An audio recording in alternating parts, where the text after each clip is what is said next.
আগামী কিছুদিনের মধ্যে হয়তো পার্টনার ভিসা, ইনভেস্টর ভিসা যাই বলেন, এটার উপরে এমন কিছু ক্রাইটেরিয়া দেওয়া হবে যেগুলো আমাদের বাংলাদেশিদের জন্য ফিলফুল করা মানে এক প্রকার অসম্ভব হয়ে দাঁড়াবে, এরকম আর কি।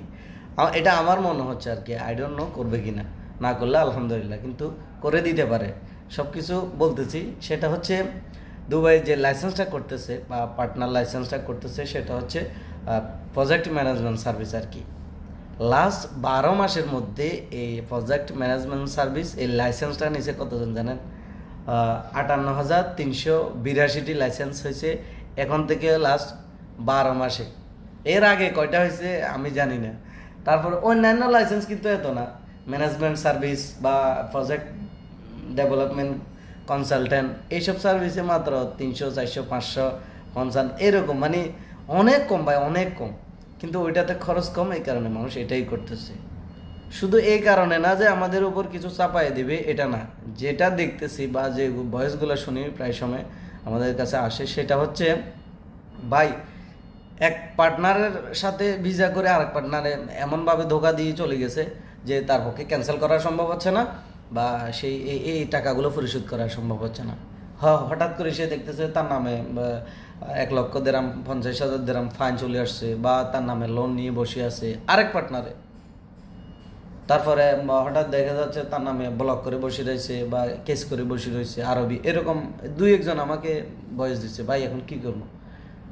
দেখেন, একটা পার্টনার ভিসা ক্যান্সেল করতে হলে আপনার দুজন লাগে। আপনার পার্টনারের সাইন ছাড়া, সিগনেচার ছাড়া আপনার ওইটা ক্যান্সেল হবে না, ঠিক আছে? তো এখন যদি একটা লাইসেন্স রিনিউ করতে না পারে বা এটা ক্যান্সেলও করতে না পারে, তখন এই লাইসেন্সটা মানে মাঝামাঝি থাকি যাচ্ছে না, তার ফাইনও চলতেছে। তো এরকম যখন আমাদের ওই যে ভিসা লেবার ভিসা বন্ধ হয়েছে, যখন আনি অর্ধেক করি, মানুষকে এভাবে ছাড়ি দিছে দালালের বাচ্চারা, তখন যখন গভর্নমেন্ট দেখতেছে না এভাবে তার হচ্ছে না, এটা দিছে আমাদের জন্য লেবার ভিসা বন্ধ করি, তখন আমাদের উপর ক্রাইটেরিয়া দিছে কি সার্টিফিকেট লাগবে, ডিগ্রি সার্টিফিকেট লাগবে, মানে তারা একটা দিয়ে আমাদেরকে আটকা দিছে আর কি।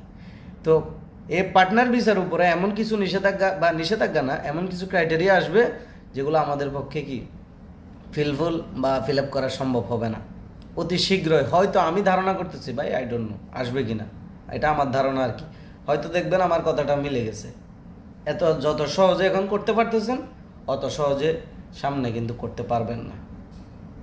তো এখনও আমি বলতেছি ভাই, যারা করতেছেন, যারা করাই দিচ্ছেন ভিসাগুলা, পার্টনার ভিসা লাইসেন্স, বা যারা করতেছেন, একটু সতর্ক হন। যারা করতেছেন, হুট করে যে কোনো পার্টনারের সাথে ঢুকে যাবেন না, হুট করে যে কোনো কারোর সাথে পার্টনার ভিসা করে ফেলবেন না। যদি আপনার বন্ধু বান্ধব বা পরিচিত থাকে, বিশ্বস্ত মানুষ থাকে, সেখানে পার্টনার ভিসা করেন। আর যারা করতেছেন ভাই, দয়া করে এগুলা বন্ধ করে দেন।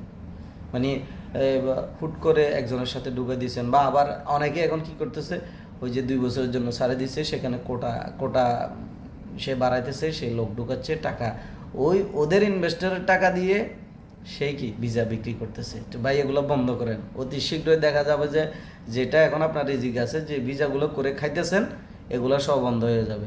তখন না আপনার টাইপিং সেন্টারে 2 পয়সা আসবে, না মানুষ যারা ভিসা লাগানো নাই বা ভিসা লাগাইতে পারে নাই, এদের কোনো ফায়দা হবে।